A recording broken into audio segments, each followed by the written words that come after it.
Boa noite, irmãos, paz seja com todos. Amém. Os irmãos podem se sentar, graças a Deus. Nós estamos hoje no segundo dia da campanha. Aqui também é o segundo dia, começou quarta, né? Então, segundo dia da campanha, graças a Deus por isso. Eu tenho certeza que Deus já te abençoou em nome de Jesus, amém? Tem abençoado você ao longo de 2023, já te abençoou desde o dia 1º de janeiro e vai continuar te abençoando, porque Deus é bom, Ele é maravilhoso e Ele sempre está conosco, derramando da sua graça em nossas vidas, amém? Graças a Deus, é um prazer estar aqui mais uma vez, igreja bonita, e eu, por incrível que pareça, pastor Marcos, eu me perdi, irmãos. Primeiro eu cheguei por ali, e eu sempre, toda vez que venho aqui, fico na dúvida, acabo entrando à esquerda e vou para lá. Aí eu falo, eu aqui estou no caminho do Novo Horizonte. Aí eu voltei, mas eu não reparei a igreja, porque a igreja está muito bonita, viu, pastor Marcos? Parabéns para você, para a diretoria, para a liderança dessa igreja, para os irmãos da igreja, parabéns, a igreja está muito bonita. E eu fiquei procurando uma igreja mais tímida, mais acanhada. Aí eu passei e não reparei na igreja. Aí eu fui para lá. Aí eu pensei, agora eu estou indo para o pau queimado, tem alguma coisa errada aqui, né? E aí eu consegui manobrar e voltei. Aí quando eu voltei, eu estava quase passando a igreja. Aí eu atrapalhei o trânsito aqui, irmãos. Fiz uma coisa muito feia, porque eu precisava voltar uns 10 metros só para conseguir entrar no estacionamento. Mas aí todos os carros do mundo resolveram passar na avenida, né? Estava quieto até então. Foi só eu dar o ré, todos os carros da cidade resolveram passar e eu fiquei tumultuando o trânsito. E aí eu percebi que o culto já tinha começado e eu fiquei pensando, vai que alguém começa a buzinar aí para me xingar, não sem razão, e eu vou acabar atrapalhando o culto lá. Mas graças a Deus deu tudo certo, a igreja é muito bonita, o pastor Marcos é um pastor querido, eu tive a honra de ser pastor dele, e o pastor Marcos é um homem muito fiel a Deus. Vocês estão muito bem pastoreados, porque ele sempre foi um amante da obra de Deus. E o pastor Marcos passou por todas as funções que alguém pode passar na igreja, todas. E eu sempre uso ele lá na igreja, onde eu sou pastor hoje, na Pauliceia, como exemplo. O pastor Marcos Bombo começou limpando o chão da igreja e foi passando por todas as funções. Então, quando ele falar com você, te instruir, te orientar, saiba que ele tem propriedade para falar isso, porque ele não foi alguém que chegou a pastor assim, meio sem a prática da coisa. Ele foi evoluindo, passando, foi crescendo e hoje é pastor de uma linda igreja, de uma igreja abençoada, uma das maiores igrejas da região de Piracicaba. Você sabia disso? Que a igreja de vocês aqui no bairro São Jorge é uma das maiores igrejas de Piracicaba, da igreja quadrangular. Então, isso tudo é graças ao trabalho, a bênção de Deus, a unção de Deus sobre vocês. Amém? Mas hoje, meus irmãos, nós estamos aqui no segundo dia da campanha, o céu aberto. Quem quer o céu aberto? Venha o teu reino. Quem quer o reino de Deus aberto sobre a sua vida? E Deus, como eu já disse, já está com o reino dele sobre você, o céu aberto, e ele só vai continuar fazendo o que ele faz de melhor, que é abençoar você no nome de Jesus. Amém? Você pode fechar seus olhos agora um instante, por gentileza? Eu quero orar por você e com você. Pai querido, no nome de Jesus, abençoe agora, Senhor, cada um de nós que estamos aqui.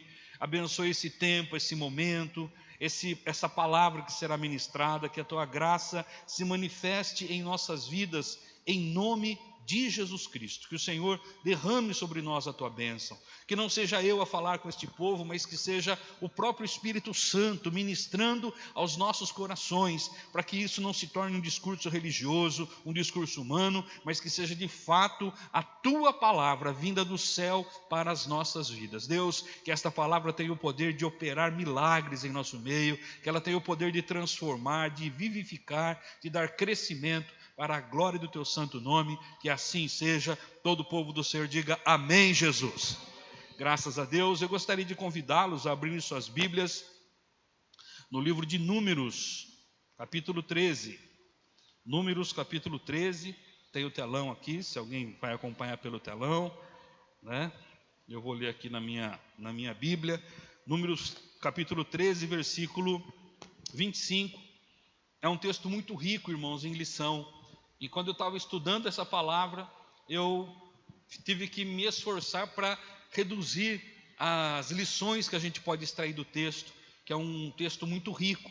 Então, depois na sua casa você poderá estudar melhor esse texto Eu tenho certeza que Deus vai continuar falando com você e te abençoando no nome de Jesus. Levítico capítulo 13, versículo 25 diz assim, ó: E voltaram de examinar a terra depois de 40 dias, e vieram até Moisés e Arão e a toda a congregação dos filhos de Israel em Cádiz, no deserto de Parã, e lhes deram a informação, e a toda a congregação lhes mostraram os frutos da terra. E contaram-lhe e disseram: Fomos à terra para onde tu nos enviaste, e verdadeiramente mana leite e mel, e este é o seu fruto.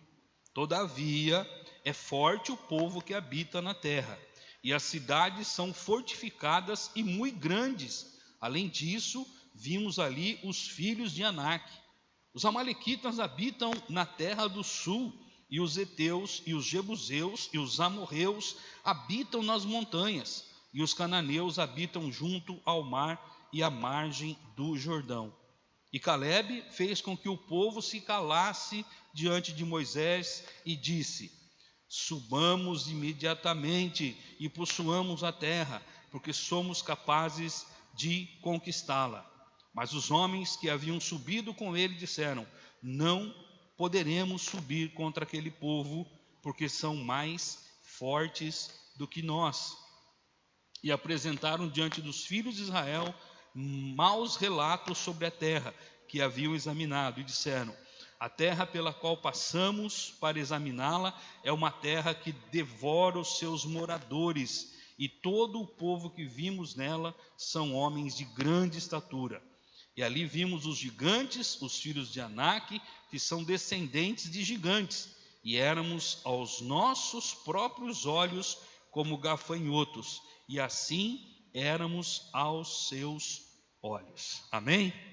Meus irmãos, o tema da campanha é Venha o Teu Reino, como todo mundo sabe, e isso, meus irmãos, nos leva a pensar o quê? Que todos nós queremos ter vitória esse ano. Ninguém aqui está planejando o fracasso.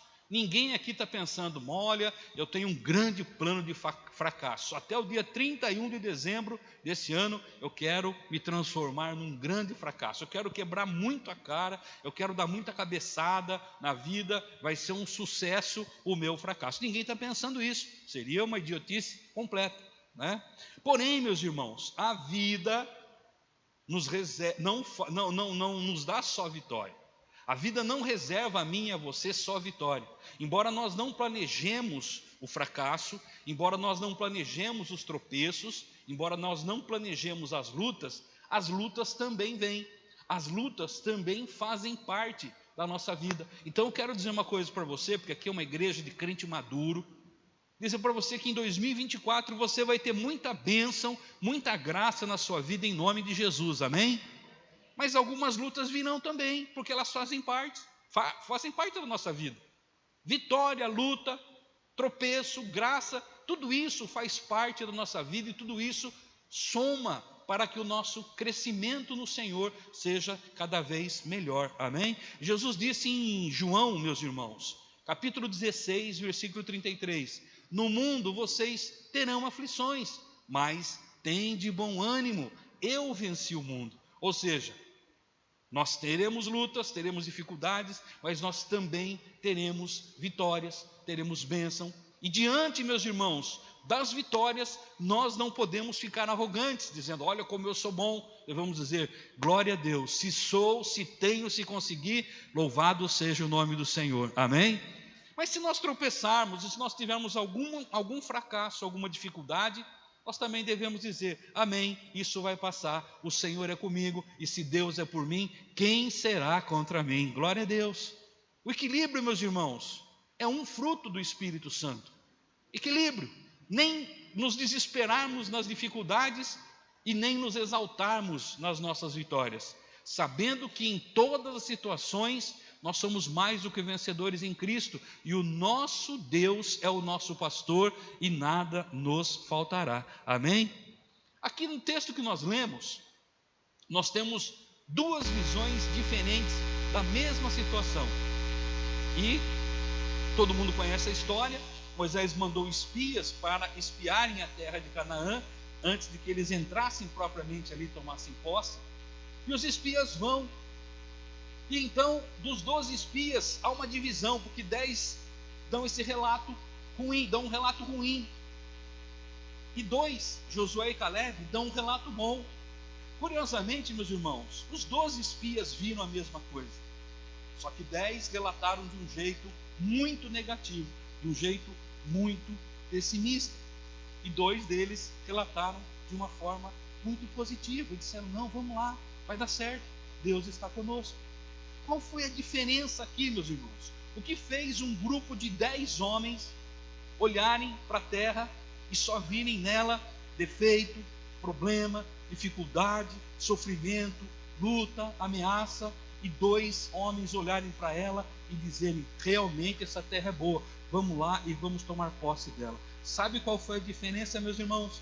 No coração de 10 desses homens imperou a dúvida, o medo e a desconfiança da palavra de Deus. E no coração de 2 imperou exatamente o contrário. Imperou a certeza do Deus a quem eles serviam. A visão positiva que eles tiveram da terra, nisso eles concordaram, foi a seguinte, versículo 27, a terra realmente é boa, a terra é muito boa, essa terra é bacana. Mas depois, meus irmãos, no versículo 28 e 29, os mesmos 10 que relataram que a terra era realmente boa, disseram, mas o povo que mora lá, a terra é boa, é uma terra boa realmente, muito próspera, mas tem um povo, tem um povinho que mora lá, que eu vou falar, vai ser duro de encarar aquele povo, vai ser ruim de encarar aquele povo.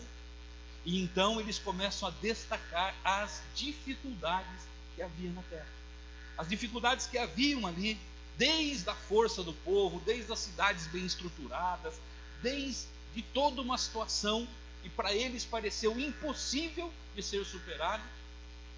E essa narrativa negativa deles fez com que o povo dissesse, nós não vamos. E então a bênção que estava pertinho de ser alcançada por todos se retardou por 40 anos. 40 anos, e toda aquela geração pereceu no deserto, toda aquela geração, com exceção de Josué e Caleb, os que tinham mais de 12 anos, pelo menos, pereceu no deserto, porque eles simplesmente olharam de forma negativa e acabaram duvidando de que Deus que prometeu, o Deus que prometeu, seria capaz de honrar e colocá-los naquele lugar. Então, meus irmãos, nesta noite, nesse início de noite, eu quero dizer para você o seguinte, olha, o nosso Deus é o mesmo, e o nosso Deus tem poder, e Ele pode abençoar a vida de todos nós, e Deus não faz acepção de pessoas, mas o fracasso ou o sucesso na vida espiritual e consequentemente em todas as outras áreas da nossa vida, vai depender muito mais da minha postura, da sua postura em relação à palavra de Deus e diante do próprio Deus, do que da ação dele. Porque quando Jesus Cristo morreu na cruz do Calvário, Ele já selou a minha sorte e já selou a sua sorte. Nele nós somos mais do que vencedores. Amém, meus irmãos? Mais do que vencedores. Então, com o relato dos espias, o relato daqueles 10 fez com que a derrota falasse mais alto. Eu queria listar para vocês aqui algumas falas derrotistas desses 10 espias. Algumas falas que muitas vezes estão nos meus lábios, e estão nos lábios de alguns dos irmãos que estão aqui, e estão nos lábios de muitos crentes. Bom, a primeira fala, meus irmãos, aparece no versículo 31, aonde eles confessam a incapacidade deles. E eles confessam que eles não têm condições de tomar aquela terra. A incapacidade desanimadora deles. Olha só o que o versículo 31 aqui vai dizer. Mas os homens que haviam subido com ele disseram, não poderemos subir contra aquele povo, porque são mais fortes do que nós. Eles já admitiram de antemão e confessaram com a boca deles a incapacidade que os desanimava a tomar posse daquela terra. Não, o povo não é muito forte. Eles são mais fortes do que nós. Irmão, irmã, toda vez que você olhar para um problema, qualquer que seja ele, e achar que aquele problema é mais forte do que você, você está se desmerecendo e está desmerecendo o seu Deus, porque para Deus não há impossível, amém? Não há impossível. Toda vez que eu olho para alguma coisa e digo, isso aqui é mais forte do que eu, isso aqui vai me vencer, eu não tenho condições, eu não sou páreo para essa luta, para essa dificuldade, para enfrentar esse problema, eu estou me desmerecendo como pessoa, como cristão, e automaticamente estou dizendo que o meu Deus também não é capaz de me capacitar ou remover aquilo da minha frente, ou me dar um outro caminho para que eu seja abençoado. Irmãos, quando nós falamos em reino, nós falamos em soberania, e se tem alguém que é soberano, é o nosso Deus. Ele manda e as coisas acontecem, ponto final. Não tem queda de braço entre Deus e o diabo, não tem disputa entre Deus e o diabo. Deus não está brigando com o diabo, Deus já esmagou a cabeça da serpente lá na cruz do Calvário. Já acabou, a luta já está encerrada. E eu gosto de Apocalipse, irmãos, quando fala que na batalha final, que vai ser só daqui, sabe Deus quando, depois da volta de Cristo, toda aquela história escatológica, a Bíblia diz que no confronto final entre as forças de Deus e as forças do inferno, o Senhor vai apenas com um sopro de sua boca por fim, por toda a eternidade nas obras de Satanás. Um sopro de sua boca. Irmãos, sejamos sinceros. O Deus que chamou à existência um universo que não existia, um Deus que chamou à existência coisas que não existiam apenas com o poder da sua palavra. Esse Deus está em disputa com alguém? Esse Deus está em disputa com o diabo? Não está em disputa com o diabo, não está em disputa com mais nada. Ele é soberano, Ele manda e as coisas acontecem no nome poderoso de Jesus Cristo nosso Senhor. Louvado seja Deus. Mas aqueles homens não viram assim. Eles disseram, não, mas o problema é grande, viu? Ô Moisés, ô povo, olha, o problema é grande. Nós nos vimos pequenos diante dele. Nós nos vimos incapazes. Eles são mais fortes do que nós. Eu quero dizer uma coisa para você, ó. Se você tem uma doença incurável no seu corpo, o poder de Jesus, o poder de Deus é mais forte do que essa doença incurável. Se o diagnóstico que você tem aí é de sentença, é de condenação, é de morte, ainda existe um Deus que pode curar o seu corpo em nome de Jesus. Ai pastor, mas eu conheço crente fiel a Deus que morreu. Lógico, todo crente vai ter que morrer, ninguém quer ficar aqui para semente.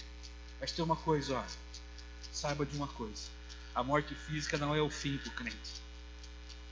Quando a morte bater lá na sua casa, e um dia bate, mais cedo ou mais tarde, Deus te livre. Eu sei que demore muito para acontecer, mas se um dia bater lá, saiba de uma coisa: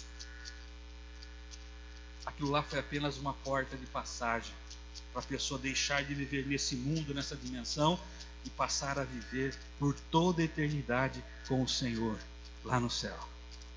Então nem a morte pode nos deter.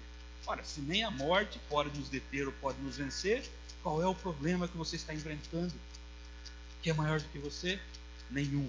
Em nome de Jesus, todos os seus problemas têm solução. Só não os veja mais fortes do que você. Só não ache que eles são mais fortes do que o seu Deus. Não ache que eles são mais capazes do que aquilo que Deus prometeu na sua vida. Outra coisa, irmãos, outra fala de derrota. Quando a derrota começa a falar muito alto dentro da gente, começaram a ressaltar os defeitos e os problemas. Veja aqui no versículo 32. E apresentaram diante dos filhos de Israel maus relatos sobre a terra que haviam examinado, e disseram: a terra pela qual passamos para examiná-la é uma terra que devora os seus moradores, e todo o povo que vimos nela são homens de grande estatura. Ressaltar o problema. Às vezes, irmãos, eu não sei vocês, talvez vocês não, mas às vezes eu me pego fazendo isso. Eu fico ressaltando o problema. Meu filho também, ele é meio parecido comigo. Às vezes ele começa a falar demais do problema. A minha filha Mariana não. Minha filha puxou mais a mãe dela. Ela é mais otimista, mais animada. Mas eu tenho uma tendência, irmãos, e confesso isso para vocês, sem nenhum problema. Eu sou meio pessimista às vezes. É da minha natureza, eu tenho que lutar contra isso, porque às vezes eu ressalto o problema, a dificuldade, a luta. Se você faz isso, comece a corrigir e a lutar contra isso em nome de Jesus Cristo. Tem gente que é animada por natureza, irmãos. Ser animado demais também não é muito bom, né? Porque a pessoa nem vê dificuldade e acaba caindo e tropeçando. Mas só ver dificuldades também é um problema. Diante das coisas, não ressalte o problema, não ressalte a dificuldade, não ressalte as lutas, os defeitos. Comece a ressaltar a grandeza do seu Deus. Comece a ressaltar as suas virtudes. Comece a dizer: eu tudo posso naquele que me fortalece. Ele me capacita. No nome dele, dirigido por ele, guiado por ele, eu posso ir mais longe do que eu jamais imaginei que poderia ir. Jamais. Irmãos, às vezes a gente fica olhando demais o problema. E eu falo isso por experiência própria. Lá na igreja, quando tem alguma coisa, algum projeto, a primeira situação minha é pensar: mas vai custar, vai ficar caro. E a minha mulher fala: não, mas vamos fazer, bem, vai dar certo, vai ficar legal, vai dar tudo certo. E aí a gente faz, acaba pagando, o templo fica mais bonito, os irmãos ficam felizes, e eu olho para mim e digo: nossa, Moisés, como você é bobo, né? Como você é bobo. O nosso Deus pode, meus irmãos. Guarde bem isso, Ele pode. E Ele sempre faz milagre. Se Ele não remover a situação da sua frente, Ele vai te capacitar para que você supere aquilo no nome de Jesus. Porque o milagre não está só no Deus tirar da frente o problema. A forma mais comum que Deus tem de operar milagres é nos capacitando. Às vezes, irmãos, a gente é ingênuo na fé e pensa: eu orei, Deus não tirou o problema da minha frente. Isso é um tipo de milagre, só um, e nem é o mais comum. Normalmente, Deus, como um bom pai que é, Ele mantém o problema lá. Ele nos capacita para que a gente vá lá e supere o problema e passe adiante no nome de Jesus. Amém? Se você tivesse impedido, quem aqui é pai ou mãe? Eu sou pai de 3, eu tenho 2 filhos biológicos e uma filha adotiva. O pastor Marcos conhece todos eles. Se cada passo que os meus filhos fossem dar, eu fosse lá e dissesse: eles vão cair, e cada tombinho que eles tomaram, eu dissesse: não, Cláudio, vamos pegar no colo, eles estariam com as pernas atrofiadas e eu tendo que carregá-los até hoje. Só que o Mateus tem 2 metros de altura, deve pesar uns 150 quilos, é um homem gigante. Não puxou o pai, com certeza, né? Imagine como é que eu ia fazer. Para eles andarem com as próprias pernas, tiveram que tropeçar, tiveram que cair, monitorados por pai e mãe, mas tiveram que tropeçar, tiveram que cair, e foram se levantando, e foram fortalecendo as perninhas, e hoje andam automaticamente, sem pensar mais naquilo. Quando a criança é pequena, ela tem que planejar as corridinhas que ela dá. Vocês viram como é engraçado ver criança correndo? A cabeça parece que pesa mais que o corpo, eles andam do meio torto, meio sem jeito, até alcançar de novo a outra coisa ali que dá segurança para eles. Mas hoje ninguém mais anda assim, depois de adulto. Porque houve um fortalecimento, houve um crescimento. Então, irmão, entenda uma coisa, o milagre na sua vida não está na remoção do problema.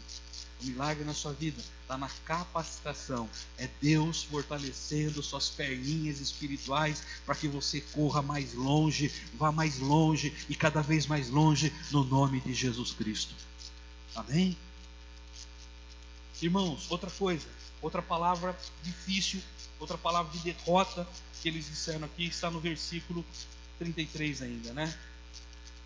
E ali vimos os gigantes, os filhos de Anak, que são descendentes de gigantes, e éramos nós próprios, aos nossos olhos, como gafanhotos.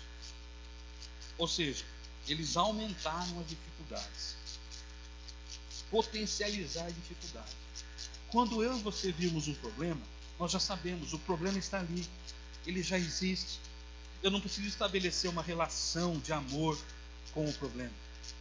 Eu não preciso estabelecer uma relação afetiva com o problema. Ele já está lá, ele já existe. Então eu vou tirar os meus olhos do problema e vou colocar os meus olhos naquele em quem eu tenho crido. Amém? Aquele que disse: eu sou o seu pastor, te levo a pastos verdejantes e a águas tranquilas. Glória a Deus. Aumentar o problema, meus irmãos, aumentar a dificuldade, valorizar a tribulação só piora. Foi o que esses homens fizeram. O seu casamento não está bem, não fique falando: o casamento não vai bem. Comece a dizer: Deus, o Senhor pode pôr a mão nisso aqui, e o Senhor pode transformar a minha história em nome de Jesus. Se a sua família não está bem, não fique dizendo para ninguém: olha, minha família, que tumulto, que isso, que aquilo, que dificuldade, os meus filhos. Não.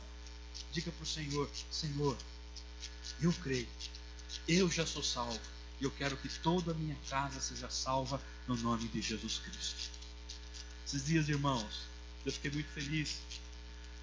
Desde que eu cheguei lá na igreja da Pauliceia, 3 anos e meio atrás, uma irmã com muita dificuldade com a sua família. A família dela não vinha na igreja, e ela sentava lá, as cadeiras, as longarinas são de 7 lugares, algumas de 5, então ela sentava sempre na ponta de uma carreira de bancos e não deixava ninguém sentar lá mais, naquela carreira. E dizia para todo mundo que queria sentar lá: aqui está reservado para minha família. Aqui está reservado para minha família. E eu confesso, irmãos, ela vinha orar ali, a família dela, eu olhava e eu pensava: aqui realmente só a graça de Deus, né? Só a graça de Deus. Com olhos humanos você não vê mudança ali não, porque era um pessoalzinho meio complicado, não? Pessoalzinho meio tribulado. Não era fraco o negócio ali não. Pois no primeiro dia, irmãos, que ela trouxe o marido, ela de lá, eu do altar, ela lá embaixo, ela olhou de canto de olho dizendo: pastor, já veio o primeiro. E agora, meus irmãos, ela tem, dos vários filhos que ela tem 2 que estão indo com ela. Agora senta ela, o marido e os 2 filhos. E toda vez ela olha para mim assim e dá uma canteada de olho, dizendo: agora já somos em 4. Eu era uma, agora somos em 4. Mas sabe o que aquela irmã fazia, irmãos? Sem querer, ela amaldiçoava a família dela. Porque pensa numa família complicada. Pensa numa família com histórico terrível, já de 3ª, 4ª geração. Toda vez que a gente ia conversar: pastor, eu não aguento mais. Irmã, para com isso. Comece a profetizar a bênção. Chegue na sua casa e ore. Quando eles estiverem dormindo, vai orando. Mas não faz aquela oração que assusta, não, que irrita. Expulsando o demônio. A pessoa que está endemoniada, ela não gosta de saber que está endemoniada. Nenhum endemoniado aceita que está endemoniado. Então você vai lá expulsar o demônio do endemoniado, ele vai ficar ofendido. Você vai orando em espírito, vai andando pela casa, pelos cômodos, está trabalhando, vai orando, vai repreendendo, vai abençoando, vai fazendo. E então, meus irmãos, eu falei: o Espírito de Deus, ele vai começar a agir em você, e aí a partir de você as coisas vão acontecer. Então, irmãos, não teve anjo lá, não teve bola de fogo, não teve clarão, não teve terremoto rachando parede, não teve nada disso, mas teve o Espírito Santo convencendo vidas em nome de Jesus Cristo. Porque o que eu não consigo fazer, o que você não consegue fazer, o que nenhuma palavra nossa é capaz, irmãos, de fazer, o Espírito Santo faz em nome de Jesus Cristo, amém? Então não é valorizar, amém? Vai aplaudir? Pode aplaudir bem forte, que Jesus merece. Glória a Deus. Não aumente a dificuldade. Não apague gasolina com fogo, fogo com gasolina. Não bota lenha lá, não, já está pegando fogo. Não fala mal da sogra, não fala mal do sogro, não fala mal nem de cunhado, nem de cunhada. Comece a falar deles para Deus em nome de Jesus. Amigo de trabalho. Tem outro caso lá na igreja, irmãos, que me marcou bastante também. Uma pessoa que estava num ambiente opressivo de trabalho, de perseguição, mas com família para sustentar. E às vezes vinha e dizia: pastor, eu vou pedir demissão, eu vou porque eu não aguento mais. Eu para com isso. Para com isso. Ô, irmãos, ele começou a orar. Começou a tirar o olho do problema, dos amigos, daquela coisa que estão puxando meu tapete. Começou a orar, orar, orar. Daqui a pouco o seu irmão não vinha mais reclamar. Daqui a pouco está tudo bem. E não faz muito tempo ele veio dar um testemunho lá no altar da igreja, que ele foi promovido para a glória do Senhor. No mesmo lugar. Deus não tirou ele de lá. Deus não fez ninguém ali que estava enchendo a paciência dele. Não, Deus mudou ele. Deu forças e capacitou a vida dele. E através disso o ambiente mudou. E ele que era subordinado, agora é ele que coordena aquele departamento. É bênção ou não é, meus irmãos? É milagre ou não é? Mas nós precisamos parar de ver e aumentar as dificuldades e começarmos a dar crédito para aquilo que Deus fez em nossa vida. Amém? Agora, para a gente encerrar, meus irmãos, que o tempo está correndo, o culto acaba às 7, pastor Marcos? 7h15, mas antes disso nós vamos terminar. Amém, irmãos? Porque ele tem que sair vocês para chegar outro povo, né? Que bênção, glória a Deus. Espero que um dia a Pauliceia seja assim também, viu, pastor Marcos? Estamos conseguindo encher um culto. Não temos 2 que nem vocês aqui, né? Tem de manhã também? 3? Oh, que bênção. Isso é alegria de qualquer pastor, né, irmãos? Por enquanto só temos o culto da noite. Mas está indo bem, graças a Deus. Bom, agora nós vimos então a derrota falando mais alto, né? Porque eu comentei com os irmãos. Agora a vitória sendo anunciada, meus irmãos. Olha só, Números capítulo 14. Agora nós vamos ver o relato de Josué e Caleb. Como eu disse, todo mundo foi lá e viu a mesma coisa, só que cada um percebeu a situação de um jeito diferente. Então, ó, Números 14, versículo 7. Olha só. E falaram a toda a congregação dos filhos de Israel e disseram: a terra pelo qual passamos para examinar é muito boa. Boa. Eles afirmaram, meus irmãos, que a terra era boa. Eles disseram que aquela terra é boa, não tem por que ter medo, não tem por que ficar na dúvida. Aquela terra é boa. Se é bênção, irmão, continue clamando pela bênção que ela vai chegar na sua vida em nome de Jesus, amém? Agora, Números ainda, capítulo 14, versículo 8, diz assim, ó: se o Senhor se agradar de nós, então nos levará a esta terra e nos dará, uma terra que emana leite e mel. Ou seja, se o Senhor se agradar de nós, se nós estivermos em comunhão com o Senhor, Ele vai nos dar a terra. Ou seja, eles estão anunciando a vitória, eles estão crendo na vitória, eles estão declarando a vitória, meus irmãos. Eles creram na promessa de Deus, porque isso tudo aqui aconteceu, essa disputa, essa briga, essa situação toda de confusão aconteceu depois que Deus já havia dito que daria a terra para eles. Já havia uma promessa de Deus que a terra seria deles. E mesmo assim 10 vieram e disseram: olha, vai dar tudo errado. E conseguiram contaminar o povo. E esses 2 disseram: não, vamos lá, vai dar certo, já temos uma promessa. Eles acreditaram na promessa. Eles em momento algum, meus irmãos, negaram as dificuldades. E tem uma fé, eu sei que o pastor, eu só vou falar isso aqui porque eu sei que o pastor Marcos não é dessa corrente, mas tem uma teologia chamada confissão positiva, em que eles negam a verdade.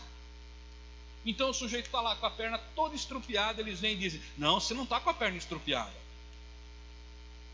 você já está curado. O sujeito: mas como que eu estou curado, né? Estou com a perna toda estrupiada. Uma vez, irmãos, eu cheguei ao ponto de ouvir o sujeito falar isso para mim. Era um pastor, a mãe dele estava muito doente, faz muitos anos, e ele era adepto da confissão positiva. Aí oraram lá e declararam vitória sobre a mãe dele e tal, mas a mãe dele continuou enferma. E a explicação que ele me deu, embora eu não tivesse pedido nenhuma, foi: não, ela já foi curada, mas ela não teve fé suficiente ainda para se livrar do sintoma. Eu fiquei meio confuso. Meu Deus do céu, só tem sintoma quem está doente. Como é que curou a doença, mas tem sintoma? Não tem cabimento um negócio desse. E uma vez, meus irmãos, eu era pastor em Santa Terezinha, um jovem pastor ainda. Uma irmã lá que eu conhecia e tinha sido pastor auxiliar aqui na sede, cuidava dela, da família ali. E um dia ela foi lá na igreja e ela tinha uma dor que ninguém sabia o que era. Nós oramos, e aí nos próximos exames deu que ela estava com câncer, um câncer horrível. e ela morreu rapidamente. E aquela irmã era muito conhecida ali, a família dela, o marido, os filhinhos, coisa linda de família. Eles moravam ali no 1º de maio. Um dia eu fui já, ela bem acamada, eu fui lá visitá-la. Aí a mãe dela falou: pastor Moisés, olhou assim: pastor, você pode entrar, porque eu e o marido dela tomamos uma decisão, nós não vamos deixar mais alguns pastores entrar aqui. Aí ela citou o nome de um pastor. Eu falei: esse pastor chegou aqui a semana passada, uns dias atrás aí, e falou para ela que ela só estava doente porque ela queria. Porque se ela tivesse fé mesmo, se ela fosse mulher de Deus mesmo, ela ia mandar aquela doença embora, ela ia declarar aquela doença curada e ia sair andando. E a mãe falou: fez muito mal para ela, porque além das dores físicas terríveis que ela tem sentido, agora ela entrou em crise espiritual, achando que ela não tem fé em Deus. Oh, irmãos, que crueldade! Negar a realidade não é coisa de gente sã. Negar que o problema está ali não é coisa de gente que pensa direito.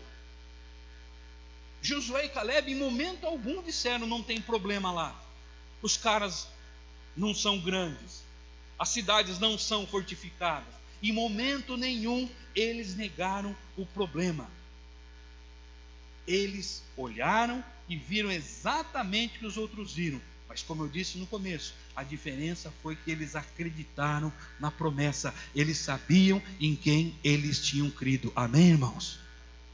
Quando você olhar para os problemas, as dificuldades da vida, não é negando-as que você vai encontrar solução para elas, mas é olhando e dizendo: o meu Deus ainda é maior, o meu Deus ainda é mais forte, o meu Deus ainda é mais poderoso, o meu Deus ainda é capaz. Amém, meus irmãos? A dificuldade está lá, o problema está lá, a luta está lá, é grande, é gigante, é enorme, mas o meu Deus é maior. Eu sei em quem eu tenho crido. Amém? Glória a Deus. Eles acreditaram na promessa de Deus. Eles não acreditaram no que viram, mas eles acreditaram no que creem. Tem uma canção que eu não vou lembrar dela, irmãos, mas vocês devem cantar aqui, que diz: nós não vivemos pelo que vemos, mas vivemos pelo que cremos. Tem uma frase que eu acho bonita da canção que fala isso. A fé, meus irmãos, não é ver, a fé é crer, e quando nós cremos, Deus faz em nome de Jesus. Amém? E para a gente encerrar, meus irmãos, eu queria dizer o seguinte, a derrota na vida do crente estão ligadas a duas coisas. Guarde isso. A derrota na vida do crente está ligada a duas coisas. Primeiro, a incredulidade. Números 14, 11 vai nos dizer isso. Não vamos ler agora, só por questão de tempo. Você confere na sua casa. Incredulidade. Se eu não creio, eu paraliso totalmente o mundo espiritual na minha vida. Porque Deus é Deus, Deus já fez. Esse é o maior problema da igreja brasileira hoje, entender que Deus já fez. Quando Cristo disse: está consumado, acabou, já tinha carimbado ali, está tudo certo agora. Nós precisamos caminhar sob a palavra dele, caminhar dirigidos pela promessa dele, na direção dele, e nós poderemos dizer que nele somos mais que vencedores. Amém? Incredulidade, vir na igreja, fazer campanha, mas dizer: será, manda o será embora. Diga: vai dar. E se não acontecer de um jeito, vai acontecer de outro. E se não acontecer de nenhum jeito, Deus fará algo melhor na minha vida, em nome de Jesus. Amém, meus irmãos? Isso é posição de crente. Crente pensa assim, crente age assim. Eu vou orar para que seja segundo o meu sonho, porque a Bíblia diz que nós podemos fazer sonhos e fazer planos. Mas se não for do meu jeito, Deus vai dar o jeito dele. E se não for nem do meu jeito, nem de qualquer outro jeito humano aqui, Deus fará algo ainda melhor no nome de Jesus. Glória a Deus. A segunda coisa está lá em Números capítulo 14, versículo 22 e 23. Desobediência. Isso também impede, às vezes, de sermos abençoados, impede o agir de Deus. Desobediência. A desobediência é diferente da incredulidade. A incredulidade faz com que eu nem creia naquilo. A desobediência é a seguinte: eu creio, eu sei que é verdade, mas eu desobedeço. Todos, deixa eu dizer uma coisa aqui para você com muita sinceridade. Todos os problemas que eu vivi na vida, foram por pura desobediência da minha parte. Todos os problemas que um crente vive na vida dele é por desobediência, que ele não viveu a palavra. Ele não colocou em prática aquilo que as promessas de Deus já determinaram para a vida dele. Como eu sei que aqui não tem gente incrédula, nem gente desobediente, então eu quero dizer para você, a bênção do Senhor em 2024 está garantida na sua vida, em nome de Jesus. Amém? Para a gente finalizar, eu quero dizer o seguinte, ser derrotado ou vitorioso esse ano aqui vai depender apenas da sua postura diante das promessas de Deus. Não depende mais de Deus, Ele já te abençoou, já te aceitou como filho, como filha. Ah, mas o diabo ele está aí para atrapalhar mesmo, irmão. Mas você manda ele embora em nome de Jesus, amém? Crente consagrado não é o que luta com o diabo. Crente consagrado é o que nem dá trela para o diabo. Nós temos uma mania, irmãos, também aqui no Brasil, de ficar dando valor para o diabo. Ai, porque o diabo, ai, porque o diabo. Aqui eu sei que o pastor Marcos não faz isso, mas tem igreja que até entrevista o diabo, né? De onde você veio? Vim de tal lugar. Quem mandou você aqui? Foi o fulano. Dá um holofote para o diabo. E dão até nome para os demônios, pastor Marcos. Você sabe disso. Agora eu fico pensando, de onde vem esses nomes? Vem da boca do próprio diabo. Mas a Bíblia diz que ele é o pai da mentira. Então, como é que a gente vai acreditar nos nomes que ele está dando? Irmão, crente não tem nada com isso não, viu? Tranca-rua, Exu Caveira, Zé Pilintra, Zé Pilantra, não tem nada com isso. Demônio é demônio, e todos eles saem em nome de Jesus Cristo. Você não está em disputa com o diabo não. Você está em disputa com você mesmo. O grande desafio do crente é crer nas promessas de Deus. O diabo está aí para atrapalhar, para colocar, para fazer, para investir contra você. Mas a Bíblia diz que nos servos de Deus o maligno não toca. Na sua vida o maligno não toca. O que vai fazer de você vitorioso ou fracassado esse ano vai depender do tanto que você vai confiar nas promessas de Deus. Como você vai ver os problemas que se apresentam diante de você. Para encerrar, irmãos, Mateus capítulo 21, versículo 22. Confiemos nas promessas de Deus. Olha só. Vai por aqui agora, para ser mais rápido. E tudo o que pedirdes em oração, se crerem, vocês, tudo o que pedirem em oração, se vocês crerem, vocês receberão. Amém?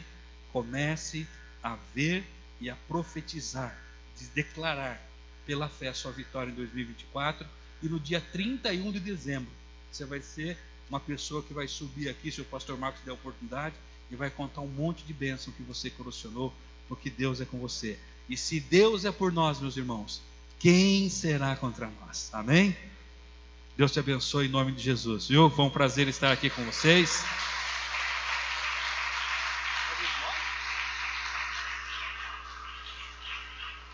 Deus abençoe, obrigado, viu? Amém. Você que ora, pastor Marcos? É você que ora pelo povo, né? Eu oro pelo povo? Ô, irmãos, que privilégio, obrigado, viu, pastor Marcos? Então você pode se colocar em pé, por gentileza? Aí nós vamos fazer a oração já. Glória a Deus.